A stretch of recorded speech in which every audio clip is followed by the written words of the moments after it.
You see, this is exactly why the only system that truly works is a meritocracy, where people work hard, they are rewarded for their hard work, and then they are able to get promotions and be able to be put in positions that are reflective of their skill set. To run with me, be the first black woman to serve as Vice President of the United States. It was important. As president, I made the cause of civil rights and equality the foundation of everything I did. For example, I promised to have an administration that looked like America. Had this part of her remarks, her comments about not running, where she said, we need new ideas, new ways of communicating, all of that stuff.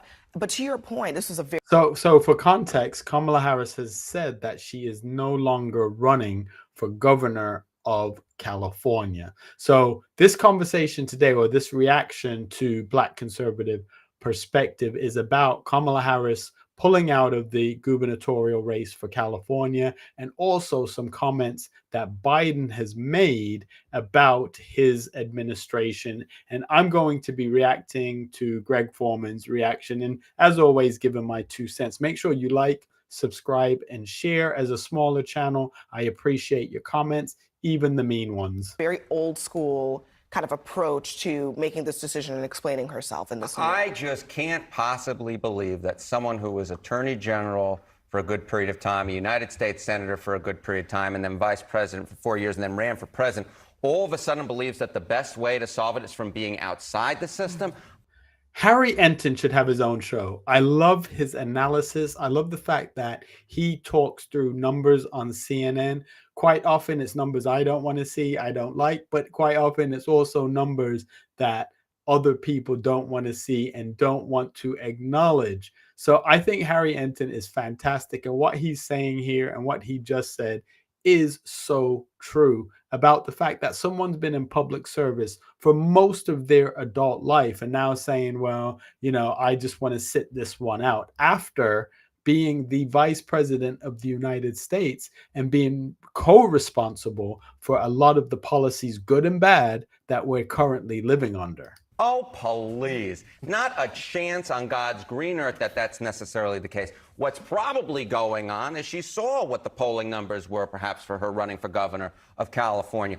Yes, she has left open the idea that maybe she could run in 2028 for the Democratic nomination. But I'll tell you, Abby, I've looked at those numbers. She would be the weakest front runner since 1992. So the bottom line is this. She's looking at the numbers. She knows what's cooking. And then all of a sudden, you know what? Actually, this lifelong politician, I want to be outside it. Now, if Scott Jennings had said the exact same thing, Abby Phillips would have jumped in and said, well, Scott, you're being unfair. But Harry is saying it from a perspective of numbers.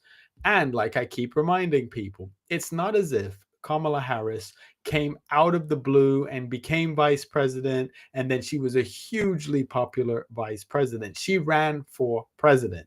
She had to drop out before the first vote was cast, before the primaries even went to California. She dropped out, and she was a senator for California. So that tells you she was hugely unpopular as far as a presidential candidate. She was hugely unpopular as vice president. So what would make you think that she would have been the best person to run for president? They should have had a primary. They should have given the American people an opportunity to say, well, this is what we want. This is who we want going up against Trump. In all honesty, I don't think they had anyone other than Michelle Obama that could have beaten Donald Trump. But at least if they'd given the American people an opportunity to have their say, it would have left less of a bad taste in people's mouths. Give me a break. Maybe she should have plugged in at the border when she was vice president, right? That's what was broken. And what we see now in the short amount of time, we saw the numbers that came out today were staggering in terms of the border issues are gone. 90% difference from when the Biden administration was in there. That falls at her feet. That falls at her feet. Look, I don't know if proof you is trust there. those numbers. I mean, I don't know. Okay, well, if And you what can't number can we trust trust numbers, from Trump? you know, He's talking about, I don't know. I don't know about the numbers. Everybody on the planet, objectively, whether or not you agree with it, knows that the issues that were happening at the border, as far as people crossing, are no more. Within about 2 weeks of Trump coming into office, without having the buy-in of the Democrats, he just made it happen. The Democrats could have always made that happen, but it was a feature and not a bug. And for this guy to, act as if, oh, well, I don't know what's going on with the numbers and I'm not sure about the border. It's just, again, it's a bad faith conversation. I think we can. I think everyone can agree, and we've said it on this show, Democrats and Republicans alike. Border crossings, border problems, border crimes are at a record low, and that fell right at her feet. And what was broken was our country and our border as a direct result of what she was charged with protecting. Boy. So we got to talk about former DEI Vice President and failed 2024 presidential candidate Kamala Harris, who is getting a warning from the Biden administration about what will happen if she steps out of line, if she decides to run for president in 2028 to try to revive her career that seems to be on life support, right? This is why she's basically talking about quitting politics because she knows that she can't win. Even races like the governor of California, something that should be a shoo-in for her, can't win. Probably unlikely that she's going to be very competitive in the 2028 Democrat primary. And one of the reasons why is because of her association with the worst administration of the 21st century. And I would add, the two people that fare worst from the whole previous administration as far as their political or even career futures, the two people that have the worst situation are KJP, Karine Jean-Pierre, who was the press secretary, and Kamala Harris. Why? Because these are the two people that cannot in any way say definitively, well, we didn't notice, we didn't see these things. And I think, as the stories come out and as truth and as time unfolds and the truth comes out, they're not going to be able to walk back what they were saying and doing during the administration. So KJP was the mouthpiece for the president. So she's going to be asked, and she's going to have to answer, did you not recognize the challenges that Biden was having? Or did you recognize them and not say anything? And it's the same thing for Kamala Harris. If she runs for president in 2028, even the other Democrats that are trying to get the nomination are going to be able to corner her on that. Buttigieg, you can kind of corner him on that, but definitely KJP, who won't be running, but Kamala Harris will have to answer that question. And I think they put both of them in a horrible position because realistically speaking, neither of them can say, even though they did say it at the time, that they weren't aware or did not see a cognitive decline in President Biden, considering the entire planet was seeing it. Some people didn't want to believe it because the alternative was, oh gosh, this means that that horrible man Trump might win if we admit what everybody else is seeing. But what they could have done is removed him and put Kamala Harris in, because if she was truly the most qualified person for that role, that's the whole purpose of having a vice president, someone that in the circumstance that the president is unable to fulfill his or her duty, you have somebody else there. But clearly that was not the case here. Probably top 5 worst administrations in American history, the Biden-Harris administration. Okay, her association with Biden really is holding her down, right? Or is one of the factors that is holding her down.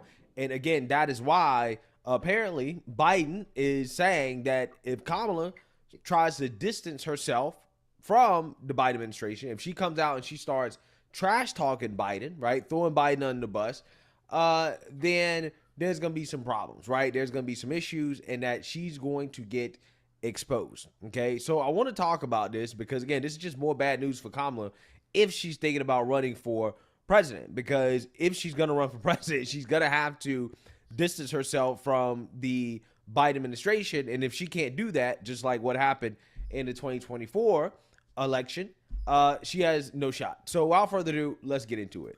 But I will say this, and I've said this before. Kamala comes across as someone who is socially awkward, and I'm not saying that as a dig. Some people are just that way. So there are rumors and people allege that she does drink, and maybe that's one of the reasons why she drinks, because to get that edge off, if you are socially awkward or you're uncomfortable, or you're anxious, that might be why, if it is true, she does that. So there's a part of me that really does not think she actually wanted to be president of the United States, and maybe didn't even really want to be vice president. Although I heard a news story that she talked to Willie Brown, the former mayor of LA and her mentor. And when she asked him for advice, because she was on the short list along with Karen Bass, I think, he said that she shouldn't go for it, that she should kind of situate herself, that she stays in the Senate and situates herself to maybe go on the Supreme Court, which to me is a more prestigious thing anyway, because it's a lifetime appointment. But there's just something in me that thinks that she never really genuinely, with every fiber of her body, wanted to be president. So a lot of these things that have happened actually have worked out in her favor, if that is the truth. So many Democrats. Is there really just one Democratic leader? Did we just watch the leader on the Colbert Report? We definitely didn't see the leader on the Colbert Report. I mean, we don't have a leader of our party right now. It's probably the only thing I agree with that Kamala said last night. Look, Democrats are buzzing about three things, Brian, with her reemerging. The first is, as someone close to her told me last weekend, she wants to run for president. And as the name of this new book suggests, she's going to try to lay the predicate that the reason she lost was she didn't have enough time, when most Democrats think it was probably the best thing she had going for her due to her propensity to make mistakes. The second thing is, as you teased in the opening, when a candidate does something like this, an interview with Colbert, you want to have a soundbite that people take away. It was a word salad of nothing burgers. I guess as you. But that's her way. Like, she's never been a person that in interviews or during speeches that comes across as someone that can freestyle, someone who is authentic and having a conversation with the people. Some people are just naturals with that. Trump, again, whether you like him or dislike him, he's a natural. He has the timing of a comedian. He engages with people. Yes, he says mean things and off-color things, absolutely. But there's just a different thing, a charisma about him. And this is often why people don't like him, because they sense that he just has that charisma. Kamala doesn't have that. Kamala definitely talks like that aunt that you have that, again, I'm not accusing her of being an alcoholic, but that aunt that you have that drinks and tries to say these profound things and is always trying to give you these pep talks and, just talking around in circles. She's always done that. Even people on the Democratic side have poked fun of that. And I think during that administration, the Biden-Harris administration, if we were living in a different world, like if we were living in the 80s or 90s when Saturday Night Live used to just poke fun at people, those two would have more regularly been in skits or the subject of skits, but they went easy on them. But those two were like, they were characters from Saturday Night Live. And it doesn't mean that it has to be done in a way to disrespect the office, but there's a lot of things that they could have done. And Saturday Night Live did do a couple, but they didn't do as many as they would have, let's just say, if they were Republicans. And remember when it was Bush Jr. in the White House, Saturday Night Live had a absolute field day. And a lot of the skits were quite funny. Said, I love my country, I'm a public servant, and I'm tired of this. It's such a weak message. The third is she's on a collision course with Joe Biden, because Biden's out there now trying to say, hey, I was mentally fit, my presidency was great. Is she going to agree with him as she gets out there and writes this book and agree with Hunter Biden? Or is she going to try to separate herself Either way, it's mutually assured destruction for the party. So, Dan, this soundbite I'm about to play is from your podcast. So interesting for me. Great job, because it's Joe Biden. Did the Biden team have a plan if Kamala defected? Watch.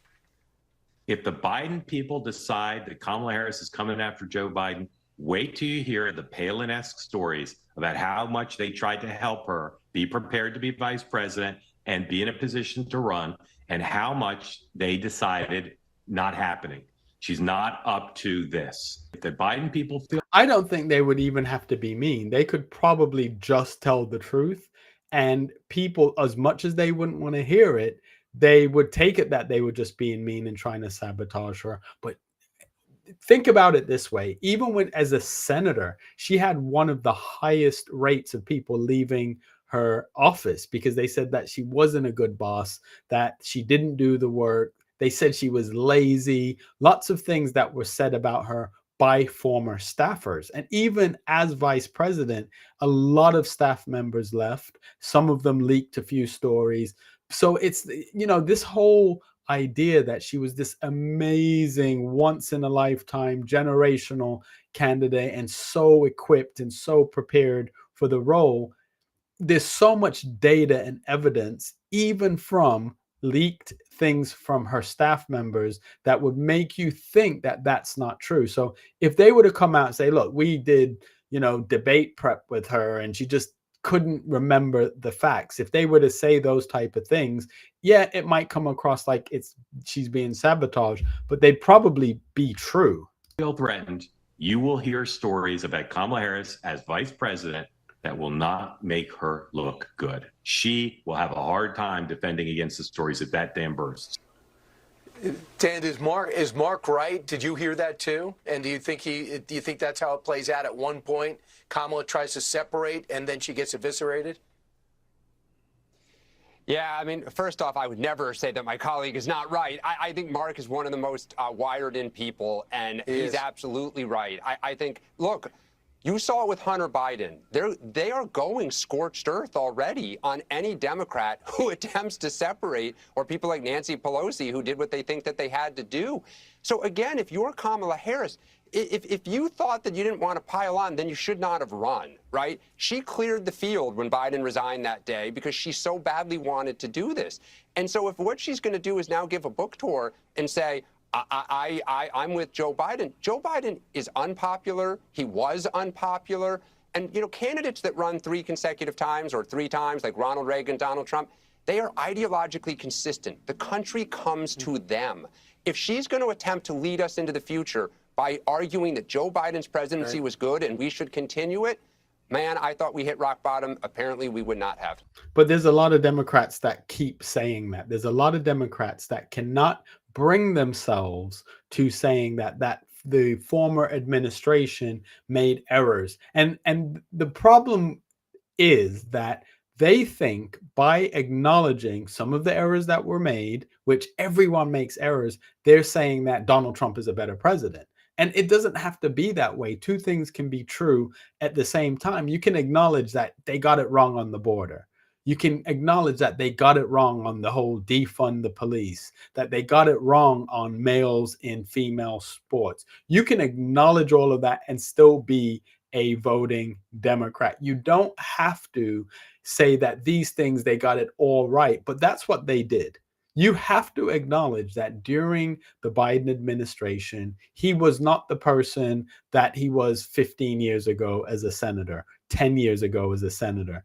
He was not the same. Well, it's more than 10 because he was vice president. He wasn't even the same person he was as vice president. You have to acknowledge that. And until the Democrats acknowledge that and just come clean, because we all know they just wanted to hang on to power. And on the other side, the Republicans would have done maybe not the same thing, but they'd have tried to hang on to power. This is what politicians do. They want to hang on to power.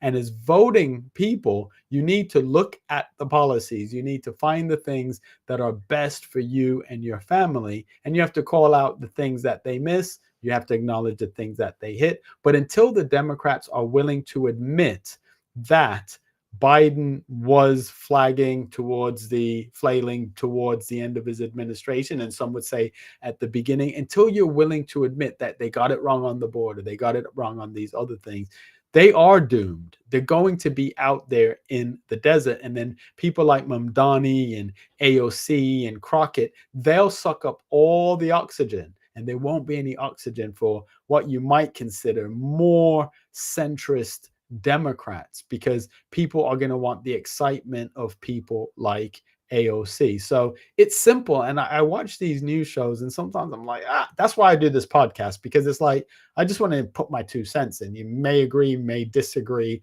whatever. I'm just a guy with a Wi-Fi connection. But, at least these analysts, they just like overcomplicate something that's very obvious, that the Democrats just need to come clean about what was wrong with the previous administration. Wow. Basically, what you have here is the Biden family sending Kamala a message saying, listen, if you try to distance yourself from my administration, what I did, aka if you try to trash talk my administration, if you tell the truth about my mental decline, then we're going to expose you.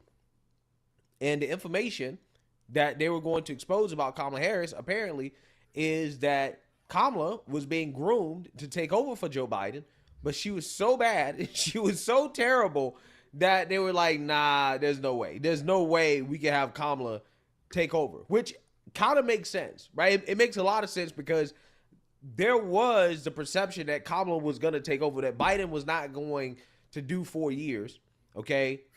It was always going to be a transitional type of presidency.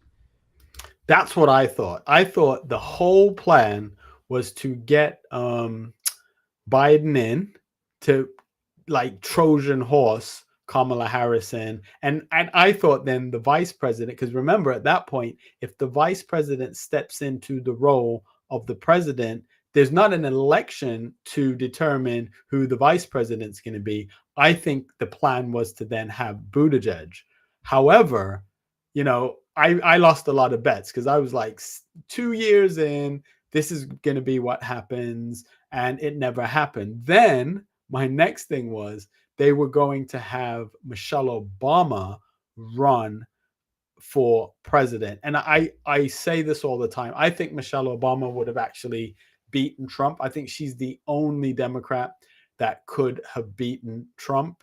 And, I was wrong on every single account, but I do think there was an intention and a hope that she would have been a better successor to Joe Biden. And this is why, potentially, even if they did see the signs of a mental decline, they knew that he was still going to be better than Kamala. And I think people behind the scenes then stepped up and did their bits. And I'm not sure how involved Biden was towards the end, but I certainly don't think that they wanted Kamala Harris to be president. So it seems as if, maybe, just maybe, Democrats had the intentions of making Kamala the leader, but again, she was so bad. They were like, hell no, we'd rather stick with Joe Biden. A mentally decaying Joe Biden. We'd rather stick with a mentally decaying Joe Biden than to roll with Kamala. That's really bad. Like, that's really, really, really, really, really bad. Okay? So the Biden team is saying, listen, we'll expose all that. Right? We'll put all that out there, right? We'll tell the world just how bad you were, and why is it that Biden didn't drop out earlier, which is really unfortunate for her, because I think that would backfire, though. I think if they were to do that, one of the most dedicated cohorts to the Democratic Party is Black women. And I think if they were to come out and really trash Kamala Harris, they'd get a lot of pushback on that. And I don't think it would work out well for them, because the other parts of their coalition, the Democratic coalition, it's being eaten into by the Republicans, young voters, Hispanic voters, Black male voters, and the only cohort that I'd say is just like, I'm all in, I'm going to ride or die with the Democrats, is Black women. So now to come out and say, as it's said at the beginning of the video, that Biden committed to having a Black woman vice president. He said he was going to have a black woman on the Supreme Court. He did that. If he was to now come out and trash Kamala Harris, I don't think that would help. It wouldn't be politically wise, but who knows? And I think the other thing about the situation is I don't think that Biden actually really ever liked her. And there's been stories that Joe Biden definitely didn't like Kamala Harris. So there's a lot of parts and moving parts to this story. But my prediction is, Biden is older, and unfortunately he does have cancer. I think if he were to die in the short term, they would just pin absolutely everything on Biden. They would just throw him, Hunter, Jill, the entire family under the bus, kind of to give themselves a clean slate. Because there's no one else in the Biden family that has any kind of power. And, I think there'd be a time of mourning, but after that, all of these stories would come out. Because if you look at it, he's alive and all these books came out. So imagine after he passes, and I don't wish that on him. And I pray that he lives a long life, but he is older anyway, and people have a short memory. So I think that is part of the plan, but we will see.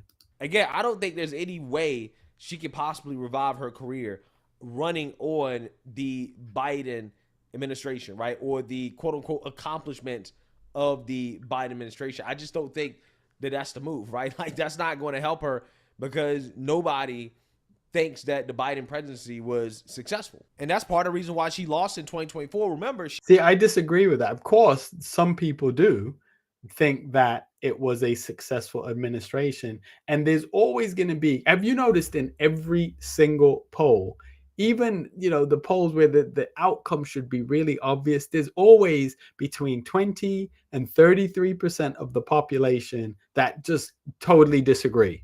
So it could be like the males in women's sports. It's an 80-20 proposition. So there's 20% of the population that just like, no, it's fine, right? So I think there's a lot of people that are just going to vote Democrat regardless. So regardless of her tying herself to the previous administration, some people don't see that as a failure. And just the fact that she's a Democrat, people will vote for her anyway. So, saying that no one would vote and no one believes that the previous administration was successful, it's not true. So, she'll get votes regardless. She went on a View. This was probably a career-ending moment for Kamala Harris. She went on a View. She was asked by Sunny Holston, is there anything different that you would do than Joe Biden, right? What would you do differently? Easy question, layup question. And Kamala couldn't answer the question. She basically said nothing. That she would have been the same as Joe Biden, right? Which basically told everybody that, hey, voting for Kamala is, hey, vote for Joe Biden. So, again, the reason why she didn't do that, the reason why she couldn't answer that question is because Joe Biden already told Kamala that you only are getting my support if you don't throw my administration under the bus. He can't tell the truth about his cognitive decline, which will haunt the Democrat Party, okay? And that's specifically what Biden is concerned about. Apparently, that's what his allies are concerned about, is her talking about his cognitive decline, right? Again, they're saying we're going to unload Palin-esque, okay, stories about Kamala Harris failings if ex-Veep discusses his cognitive decline. Yeah, so again, this puts Kamala stuck between a rock and a hard place. Because if she comes out and says everything was fine, everybody knows that she's gaslighting, right? She's gaslighting the country, okay? Or her judgment is really bad, right? If she tells the truth. See, this is where I have to disagree again. It's like it doesn't matter. It really doesn't matter. As long as she's a Democrat, there's people that will vote for her. And they will excuse. Because remember, what they do and what they have done is they painted Republicans, and specifically Trump, as the worst villain ever. So what that then means, the ends justify the means. So whatever you do, whatever you have to do to keep this man out of power, to keep this party, this evil party out of power, it's all good. So yeah, maybe you lied, but we understand why you lied. We understand why you covered it up, because you realize that the threat to democracy was so great that we wouldn't have a country anymore. You had to do that. So this is where I disagree, and our worldviews shape what information we let in. So we'll see it that, you know, a normal, rational, you know, logical person would say, well, if she was dishonest about this, meaning she saw the cognitive decline and said nothing, so she was dishonest, then that disqualifies her. If she didn't say it, then it means she has poor judgment. That's what a critical thinking person would think. But not everybody thinks that way. Because some people will view it as you did what you had to do, therefore will vote for you. You know, the narrative that this will completely destroy her is probably not as solid as we might think, but it should be. I just think overall she's not cut out for this. She's not the best candidate that could be put forward. She wasn't the best black female person that could have been put forward for vice president, and it's all come back to bite them. We need a political system where there's a meritocracy, where people are put in positions of power because they're the best at it. But then we also need a system that will encourage people who are at the top of their game to get involved. I don't see why anyone would leave a good, well-paying job in the private sector to go into politics. Look at what happened with Elon Musk. They tried to destroy him because they didn't like his political view. So we need to really change the political system in a way that it's more like what the founding fathers envisaged, where it's people who are in industry, have a skill set, that come and serve the greater good for a period of time and then return to their jobs. We don't need people that go into politics quite often with good intentions, but then realize it's all about fundraising, and then they become beholden to the people that are donating to their campaign. And then allegedly a lot of people make a lot of money off insider trading. We don't need that.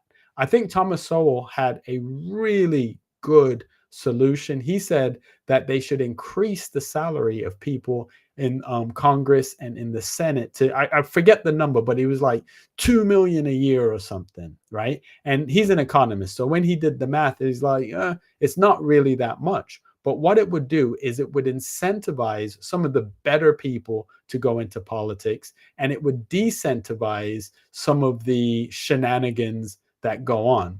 I don't think that politicians should be able to trade stock. But that's a tricky one, because if someone is coming from that background and they built up a portfolio, should you penalize them for being in that field? I don't know. But I think definitely this new bill that they're looking at should be reviewed. And I think something needs to be done, because it's not right that someone can go into politics as just a regular person and not just become a millionaire, but become worth hundreds of millions because they have access to information that they can then do trading behind. Anyway, that's it from me. Thanks for watching. This is a small channel, so if you do watch and enjoy the content, please subscribe. Please leave a comment. Hey, I'm not saying I have it all figured out. I don't. I'm just a guy with a Wi-Fi and a camera. I'm just trying to add to the conversation without being mean, without attacking people, but certainly challenging their ideas. Make sure you like, subscribe. Make sure you share the channel with someone that